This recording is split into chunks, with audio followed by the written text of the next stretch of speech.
Hello শিক্ষার্থী বন্ধুরা, কেমন আছো? তোমাদের ভালো রাখার চেষ্টায় তোমাদের সঙ্গে রয়েছি আমি অধ্যাপক ডক্টর মন্টু বিশ্বাস। থাম্বনেল দেখে তোমরা বুঝতে পেরেছো পুকুরের বাস্তুতন্ত্রের সমীক্ষা এই বিষয়ে একটি প্রজেক্ট কিভাবে তৈরি করা যায় সেটা নিয়েই আজকে আমরা আলোচনা করব। চলো শুরু করি আজকের মূল আলোচনার বিষয়। এই প্রজেক্ট তৈরি করতে গেলে কয়েকটি পর্যায়ের মধ্য দিয়ে আমাদের অগ্রসর হতে হবে। প্রথমেই এর একটি কভার পেজ তৈরি করতে হবে। কভার পেজের মধ্যে কয়েকটি গুরুত্বপূর্ণ বিষয় অবশ্যই উল্লেখ করতে হবে। চলো দেখে নেওয়া যাক আমরা কিভাবে সেই কভার পেজটি তৈরি করব। A4 সাইজের একটি পেপার নিতে হবে তোমাদের। তার উপরের দিকে উপরের অংশটাতে লিখতে হবে যে কলিকাতা বিশ্ববিদ্যালয়ের স্নাতক ব্র্যাকেটে সাম্মানিক ও সাধারণ স্তরের দ্বিতীয় সেমিস্টারের অন্তর্গত আবশ্যিক পরিবেশবিদ্যার ব্র্যাকেটের মধ্যে AECC2 ক্ষেত্র সমীক্ষা নির্ভর প্রকল্প প্রতিবেদন 2023। তারপরেই যে বিষয়টি দিতে হবে সেটি হলো প্রকল্পের শিরোনামটি দিতে হবে পুকুরের বাস্তুতন্ত্র পর্যবেক্ষণ, স্টাডি অফ পন্ড ইকোসিস্টেম। এরপরে তোমাদের কলেজে যিনি এই প্রকল্প তৈরির ক্ষেত্রে সহায়তা করেছেন বা যিনি নির্দেশনা দিয়েছেন তার কথা উল্লেখ করতে হবে তত্ত্বাবধায়ক হিসাবে। তাহলে তারপরেই আমরা লিখব তত্ত্বাবধায়ক, লিখে একটি কোলন দিয়ে অধ্যাপক যিনি সহযোগিতা করেছেন তার নাম আমরা দেব। তারপরেই মধ্য অংশে মিডিলের অংশে আমরা লিখব নাম। এবং এই প্রজেক্টে যেহেতু BA, BSc, BCom তিনটি শাখার অনার্স এবং জেনারেল সকল ছাত্রছাত্রীদেরই তৈরি করতে হয়, সেই জন্যে যারা BA অনার্সে পড়ো তাদেরকে লিখতে হবে BA অনার্স দ্বিতীয় সেমিস্টার জানুয়ারি-জুন, কমা দিয়ে 2023। যারা BSc পড়ো তাদের BSc অনার্স দ্বিতীয় সেমিস্টার জানুয়ারি থেকে জুন 2023। বিকমদের ক্ষেত্রেও একইভাবে BCom অনার্স দ্বিতীয় সেমিস্টার কোলন দিয়ে জানুয়ারি-জুন 2023। তার পরের লাইনেই সাম্মানিক বিষয়ের নামটা লিখতে হবে। সাম্মানিক বিষয়ে কোন বিষয় নিয়ে তুমি অনার্স পড়ছো সেই বিষয়টির নাম উল্লেখ করতে হবে, অর্থাৎ অনার্স সাবজেক্টটির নাম তোমাদেরকে লিখতে হবে। এরপরে ক্লাস রোল লিখতে হবে এবং কলিকাতা বিশ্ববিদ্যালয়ের রোল নম্বর লিখতে হবে, রেজিস্ট্রেশন নাম্বার লিখতে হবে। এই দুটি বিষয় ভীষণ গুরুত্বপূর্ণ। যদি তোমরা কলিকাতা বিশ্ববিদ্যালয়ের রোল নম্বর এবং রেজিস্ট্রেশন নম্বর না লেখো তাহলে হয়তোবা অসুবিধা হতে পারে। সেই জন্য অবশ্যই সঠিকভাবে তোমরা কলিকাতা বিশ্ববিদ্যালয়ের রোল নম্বর এবং রেজিস্ট্রেশন নাম্বার দুটিরই উল্লেখ করবে। ঠিক একইভাবে যারা জেনারেল কোর্সে পড়াশোনা করছো তারা BA জেনারেল দ্বিতীয় সেমিস্টার কিংবা BSc জেনারেল দ্বিতীয় সেমিস্টার বা BCom জেনারেল দ্বিতীয় সেমিস্টার কোলন দিয়ে জানুয়ারি-জুন 2023 এটা লিখে তারপরে যেভাবে কলেজের রোল নাম্বার, বিশ্ববিদ্যালয়ের রোল নাম্বার এবং বিশ্ববিদ্যালয়ের রেজিস্ট্রেশন নাম্বার উল্লেখ করতে হবে। সব শেষের নিচের লাইনে কলেজের নাম এবং কলেজের সংক্ষিপ্ত ঠিকানা, অর্থাৎ শুধু কলেজের নাম লিখবে, তারপরেই কলকাতা এত কিংবা হাওড়া এত, পিনকোড নম্বরটি লিখে দিলেই হবে। ডিটেলস বিস্তৃত ঠিকানা দরকার নেই, শুধুমাত্র কলেজের নাম, কলকাতা পিন নম্বরটা দিয়ে দেবে কত, বা যেখানে যে কলেজ অবস্থিত সেইখানকার পিন নম্বরটা দিয়ে দিলেই হবে। ওখানে ডিটেলস ঠিকানা লিখতে হবে না। এইভাবেই তাহলে আমরা প্রথম কভার পেজটিকে তৈরি করে নেব। এরপরেই যে বিষয়টি আসে সেটা হচ্ছে নিবেদন অংশে তোমাদের প্রথমে উল্লেখ করতে হবে কলিকাতা বিশ্ববিদ্যালয়ের অনার্স এবং জেনারেল এই দুটি শাখার দ্বিতীয় সেমিস্টারের সকল ছাত্রছাত্রীদের পাঠ্যক্রমের অন্তর্ভুক্ত করা হয়েছে পরিবেশবিদ্যা। 100 নম্বরের পরিবেশবিদ্যা প্রত্যেককেই পড়তে হবে। সেই পরিবেশবিদ্যার 100 নম্বরের মধ্যে 30 নম্বরের একটি প্রজেক্ট তৈরি রয়েছে। এই প্রজেক্ট তৈরির জন্য তোমাদের নির্বাচন করা হয়েছে পুকুরের বাস্তুতন্ত্র পর্যবেক্ষণ এই বিষয়টি। এই প্রজেক্ট তৈরির ক্ষেত্রে অধ্যক্ষ মহাশয়, অন্যান্য অধ্যাপক অধ্যাপিকা এবং যারা ছাত্র সংসদের সদস্যবৃন্দ বা তোমাদের দাদা দিদিরা যারাই তোমাদেরকে এই কাজে উৎসাহ দিয়েছেন, সহযোগিতা করেছেন, প্রত্যেকের কথা উল্লেখ করবে এবং সবশেষে বলবে যে এই সকলের সম্মিলিত সহযোগিতা এবং তোমার ঐকান্তিক নিষ্ঠার দ্বারা তৈরি এই প্রজেক্টটি যদি পরীক্ষক এবং যারা বিদগ্ধ মণ্ডলী রয়েছে তাদের সন্তুষ্টি বিধানে সক্ষম হয় তাহলে তোমার পরিশ্রম সার্থক হয়েছে। এরকম একটি আবেদন জানিয়েই এই নিবেদন অংশটি শেষ করতে হবে এবং শেষে বিনীত বলে তোমার নিজের স্বাক্ষর করতে হবে। সেই সোজাসুজি বাম দিকটাতে তারিখ লিখতে হবে এবং তার নিচে স্থান লিখে তুমি যে জায়গায় বসবাস করো বা তোমার কলেজ যেখানে রয়েছে সেই জায়গাটির নাম দিতে হবে। নিবেদন অংশটি শেষ করার পরেই আমাদেরকে চলে আসতে হবে সূচিপত্র অংশে। সূচিপত্র তৈরি করতে গেলে সবার উপরে লিখব সূচিপত্র, তারপরে বাম দিকে লিখব, খাতার বাম দিকে লিখব বিষয় এবং ডান দিকে লিখব পৃষ্ঠা নম্বর। সূচিপত্রের একদিকে রয়েছে বিষয়, একদিকে রয়েছে পৃষ্ঠা নম্বর। পৃষ্ঠা নম্বরটা তোমরা এখন পাবে না, পুরো লেখাটা আগে সম্পন্ন হবে, তারপরেই তোমরা যে পৃষ্ঠায় যে বিষয় নিয়ে লেখা হয়েছে সেখান থেকে পৃষ্ঠা নম্বরগুলি তুলে এনে লিখবে। আমাদের এই প্রজেক্টটি তৈরি করতে গিয়ে আমরা 11টি পয়েন্ট বা বিষয়ের সাহায্য নিয়েছি। এক এক করে দেখে নেওয়া যাক সেখানে কোন 11টি বিষয় থাকবে বা কোন 11টি পয়েন্ট থাকবে। নাম্বার 1 থাকবে ভূমিকা বা ইন্ট্রোডাকশন। নাম্বার 2 সমস্যা বা প্রবলেম। নাম্বার 3 সমস্যার গুরুত্ব বা importance of the problem. Number 3 সমস্যার গুরুত্ব বা importance of the problem. Number 4 প্রকল্পের উদ্দেশ্য বা objectives of the project. Number 4 প্রকল্পের উদ্দেশ্য বা objectives of the project.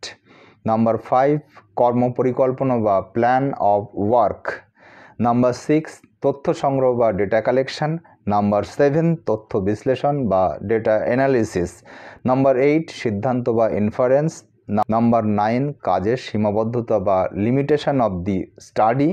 Number 10 তথ্যসূত্র বা রেফারেন্স এবং নাম্বার 11 কৃতজ্ঞতা স্বীকার বা অ্যাকনলেজমেন্ট। এবারে আমরা চলে এসেছি প্রজেক্টটির চতুর্থ পর্যায়ে। এখানে সূচিপত্রে যে 11টি পয়েন্টের উল্লেখ করা হয়েছিল সেগুলিকে পরপর আলোচনা করতে হবে। প্রথমেই রয়েছে ভূমিকা বা ইন্ট্রোডাকশন। ইন্ট্রোডাকশন অংশে আমাদেরকে উল্লেখ করতে হবে পরিবেশ বলতে আমরা কি বুঝি। প্রথমেই উল্লেখ করতে হবে পরিবেশ বলতে কি বোঝায়, সেই সূত্রেই বাস্তু সংস্থান কাকে বলে এবং বাস্তু সংস্থানের একটি গুরুত্বপূর্ণ দিক হিসাবে বাস্তুতন্ত্রই বা কাকে বলে।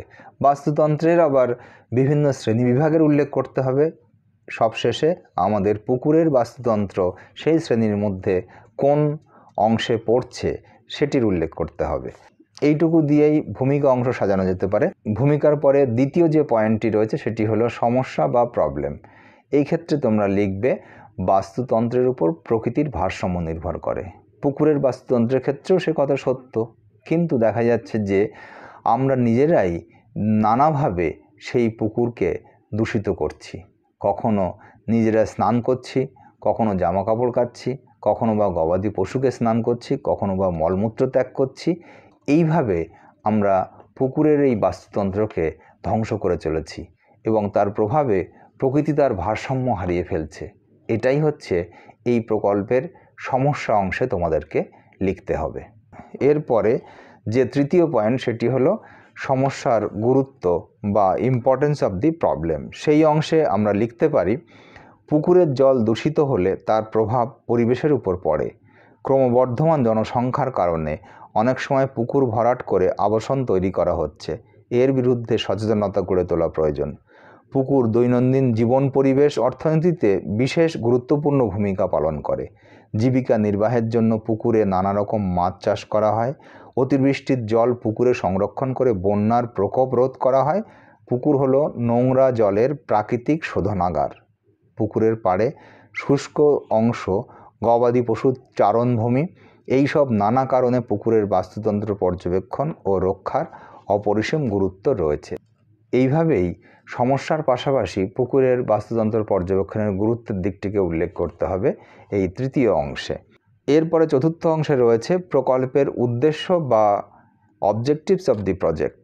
এই অংশে তোমরা লিখবে পুকুরের বাস্তুতন্ত্র পর্যবেক্ষণ এই প্রকল্পটি গ্রহণের ক্ষেত্রে আমাদের যে উদ্দেশ্যগুলি রয়েছে সেগুলিকে আমরা নিম্নরূপভাবে দেখে নিতে পারি। নাম্বার 1 সেটা হলো পুকুরের বাস্তুতন্ত্র সম্পর্কে আমাদের একটি সম্যক ধারণা হবে। নাম্বার 2 পুকুরের বাস্তুতন্ত্র কোনোভাবে নষ্ট হচ্ছে কিনা বা পুকুরটি কোনোভাবে দূষিত হচ্ছে কিনা সে সম্পর্কে আমরা সচেতন হতে পারবো। এবং নাম্বার 3 পুকুরের পরিবেশ বা বাস্তুতন্ত্র সুস্থ স্বাভাবিক রাখার জন্য নাগরিকদের সচেতন করা। 5 নম্বর যে পয়েন্টটি রয়েছে সেটি হলো কর্মপরিকল্পনা বা প্ল্যান অফ ওয়ার্ক।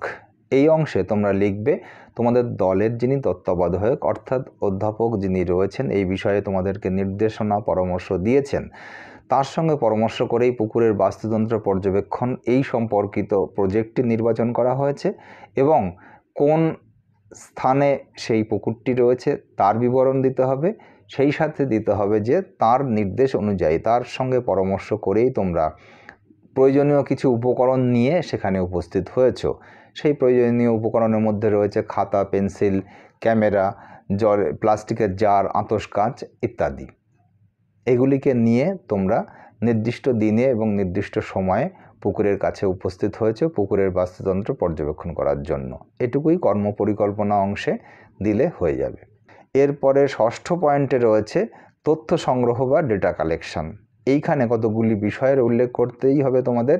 সেটা হচ্ছে নাম্বার 1 পুকুর বা জলাশয়ের নাম, নাম্বার 2 পুকুর বা জলাশয়ের অবস্থান, সেটি কোন এলাকায় অবস্থিত, নাম্বার 3 পর্যবেক্ষণের সময়, নাম্বার 4 পর্যবেক্ষণের তারিখ, নাম্বার 5 জলের ধারে তোমরা কি কি উদ্ভিদ দেখেছো, যেমন কলমি, সামাঘাস, জংলি পালং ইত্যাদি। নাম্বার 6 জলজ কী কী উদ্ভিদ তোমরা দেখেছো।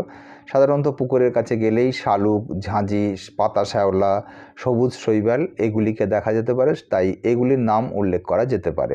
নাম্বার 7 কী কী প্রাণীদের দেখেছো, সেখানে চিংড়ি, ল্যাটা মাছ, পুঁটি মাছ, ব্যাঙাচি, শামুক, ঢোঁড়া সাপ ইত্যাদির উল্লেখ করা যেতে পারে। এগুলি সাধারণভাবে পুকুরে লক্ষ্য করা যায় বা দেখা যায়।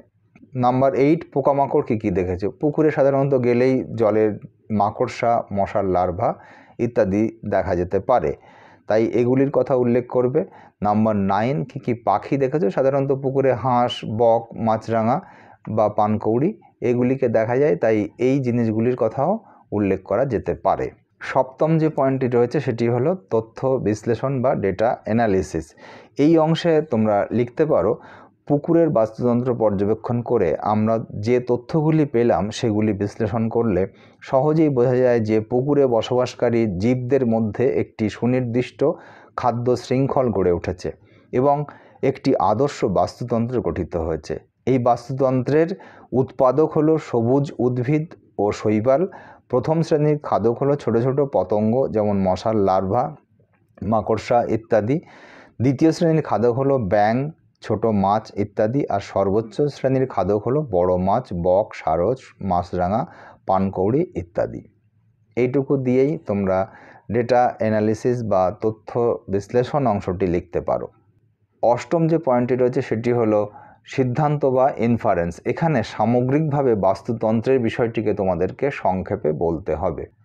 সেখানে তোমরা লিখবে পুকুরের বাস্তুতন্ত্র পর্যবেক্ষণ করতে গিয়ে আমরা দেখলাম যে জলে ভাসমান কিছু উদ্ভিদ রয়েছে। এগুলি সৌরশক্তির সাহায্যে খাদ্য উৎপাদন করছে এবং তাদের শিকড়ের গায়ে যে খাবারগুলি রয়েছে সেগুলি খেয়ে মশার লার্ভা, ছোট মাছ এগুলি বেঁচে রয়েছে। তাদের জন্যে এরা খাদ্য উৎপাদন করছে, তাই এদেরকে উৎপাদক বলা হয়। এই সমস্ত জলে ভাসমান জলজ যে উদ্ভিদ সেগুলিকে। এই উৎপাদকদের তৈরি খাবার খেয়ে প্রথম শ্রেণীর খাদক যারা তারা বেঁচে থাকছে। ছোট ছোট মশার লার্ভা, মাকড়সা বা ছোট মাছ এগুলি। এদেরকে আবার দ্বিতীয় শ্রেণীর খাদক যারা, যেমন চিংড়ি বা একটু অপেক্ষাকৃত আরেকটু বড় মাছ যারা মাঝারি মাপের মাছ বলা চলে, সেগুলি তারা প্রথম শ্রেণীর খাদকদেরকে খেয়ে বেঁচে থাকছে। এবং দেখা যাচ্ছে যে আরেকটু বড় মাছ যারা তৃতীয় শ্রেণীর খাদক বা সর্বোচ্চ শ্রেণীর খাদক, যেমন বড় বড় শোল মাছ, রুই মাছ, কাতলা মাছ, তারা আবার ওই মাঝারি মাছগুলিকে বা দ্বিতীয় শ্রেণীর খাদকদের খেয়ে বেঁচে থাকছে। এইভাবে দেখা যাচ্ছে যে একটি সুনির্দিষ্ট খাদ্য শৃঙ্খলে পুকুরের মধ্যে বসবাসকারী জীব এবং উদ্ভিদদের একটি বন্ধন রয়েছে। এটিকেই বাস্তুতন্ত্র বলা হচ্ছে। নবম যে পয়েন্টটি রয়েছে সেটি হলো কাজের সীমাবদ্ধতা বা লিমিটেশন অফ দি স্টাডি। এই অংশে দুটি বিষয়ের উল্লেখ করা যেতে পারে। প্রথমত, আমরা এখানে অনেক উদ্ভিদ দেখতে পেয়েছি, অনেক লার্ভা দেখতে পেয়েছি যাদের সেভাবে বৈজ্ঞানিক নাম সহ শনাক্ত করা যায়নি। এছাড়া অনেক আণুবীক্ষণিক জিনিস রয়েছে যেমন অনেক বিয়োজক রয়েছে যাদেরকে অনুবীক্ষণ যন্ত্র ছাড়া দেখা যায় না, সেগুলিকেও আমরা সেভাবে দেখতে পারিনি। দশম যে পয়েন্টটি রয়েছে সেটি হলো গ্রন্থপঞ্জি। এখানে তোমরা যে যে রেফারেন্স বইয়ের সহযোগিতা নিয়েছো বা পত্রপত্রিকার সহযোগিতা নিয়েছো সেগুলির উল্লেখ করতে হয়। এই বইয়ের নাম উল্লেখের ক্ষেত্রে একটি রীতি মান্য করে চলতে হয়। সেটি হলো প্রথমে লেখকের টাইটেল বা পদবি উল্লেখ করতে হবে, কমা দিয়ে লেখকের নাম লিখতে হবে। যেমন অরিন্দম ঘোষ যদি একজন লেখকের নাম হয় তাহলে ঘোষ কমা দিয়ে অরিন্দম, এবার একটা কোলন দিয়ে তার গ্রন্থের নামটি লিখতে হবে, এবার একটা স্ল্যাশ দিয়ে যে পাবলিকেশন বা প্রকাশনী থেকে বইটি বের হয়েছে সেই প্রকাশনীর নাম লিখতে হবে, আবার একটি স্ল্যাশ দিয়ে কোন জায়গা থেকে বের হয়েছে সেই স্থানের নাম উল্লেখ করতে হবে, আবার একটি স্ল্যাশ দিয়ে কত সালে বইটি বেরিয়েছে সেটির উল্লেখ করতে হবে। একাদশতম যে পয়েন্টটি রয়েছে সেটি হলো কৃতজ্ঞতা স্বীকার বা অ্যাকনলেজমেন্ট। এই অংশে অবশ্যই তোমাদের অধ্যাপক অধ্যাপিকারা, অধ্যক্ষ মহাশয় যারা এই প্রকল্প তৈরির ক্ষেত্রে তোমাদের সহযোগিতা করেছেন তাদের প্রতি কৃতজ্ঞতা জানাতে হবে। তোমাদের ছাত্র সংসদের দাদা দিদিরা যারা সহযোগিতা করেছেন তাদের প্রতি কৃতজ্ঞতা জানাতে হবে। এবং সবশেষে যারা অশেষ যত্নে এই পুকুরটিকে আগলে রেখেছেন সেই সাধারণ মানুষদের প্রতি কৃতজ্ঞতা জানিয়ে প্রজেক্টটিকে শেষ করতে হবে। এই প্রজেক্টটি তোমরা লিখবে প্র্যাকটিক্যাল খাতায়, একদিকে রুল টানা আর একদিকে সাদা যে দড়ি বাঁধা যে প্র্যাকটিক্যাল খাতাগুলি হয় সেখানে রুল টানা দিকটাতে তোমরা লিখবে এবং সেই লেখার বিষয় অনুযায়ী তোমরা বাম দিকের সাদা যে পেজটা থেকে যাচ্ছে সেখানে কিছু ছবি দিতে পারো। যেমন ধরো পুকুরের ছবিটা দেবে, তোমরা সেখানে ক্ষেত্র সমীক্ষার জন্য গেলে সেখানে গ্রুপ ছবি তোমরা দিতে পারো, তোমাদের অধ্যাপক অধ্যাপিকাদের সঙ্গে গ্রুপ ছবি থাকলে সেখানে দিতে পারো। তারপরে তোমরা দিতে পারো পুকুরে ভাসমান যে শ্যাওলাগুলি, কচুরিপানাগুলি, জলজ উদ্ভিদগুলি সেগুলির ছবি, কিংবা ছোট মাছ যারা প্রথম শ্রেণীর খাদক কিংবা দ্বিতীয় শ্রেণীর খাদক একটু বড় মাছ, কিংবা সাপ, ব্যাঙ বা পুকুরে অন্যান্য যে জীবজন্তুগুলো রয়েছে বক, পানকৌড়ি, মাছরাঙা, এগুলির ছবি যদি পাও তাহলে অবশ্যই সেগুলি দিতে পারো। খুব বেশি ছবি দেওয়ার দরকার নেই, এই যে 3-4টে ছবি, পুকুরের ছবিটা, জলে ভাসমান উদ্ভিদ এবং জলজ যে প্রাণীগুলি রয়েছে সেগুলির ছবি তোমরা পারলে কয়েকটি দিতে পারো। একটু দীর্ঘ এই ভিডিওর মধ্য দিয়ে আমরা স্টাডি অফ পন্ড ইকোসিস্টেম বা পুকুরের বাস্তুতন্ত্র পর্যবেক্ষণ এই বিষয় নিয়ে প্রজেক্ট কিভাবে লিখতে হবে সে সম্পর্কে প্রত্যেকটি পয়েন্ট ধরে ধরে আলোচনা করলাম এবং ডেসক্রিপশন বক্সে এই সমগ্র প্রজেক্টটির একটি রূপরেখা ইংরেজি এবং বাংলা দুটি ভাষাতেই আমি পিডিএফ আকারে দিলাম, সেখান থেকে ডাউনলোড করে নিয়ে তোমরা এটি লিখতে পারো। সেই সঙ্গে তোমাদের নিজেদের যে পর্যবেক্ষণ সেগুলিকেও যুক্ত করে সমগ্র প্রজেক্টটিকে সুন্দরভাবে উপস্থাপন করতে পারবে। এর পরের ভিডিওগুলোতে আমি পরিবেশবিদ্যার যে 7টি অধ্যায় রয়েছে সেই 7টি অধ্যায়ে ধরে ধরে আলোচনা করে তার থেকে যে ছোট প্রশ্নগুলি হতে পারে, এমসিকিউ প্রশ্ন হতে পারে, সেগুলি নিয়ে পরপর আলোচনা করব।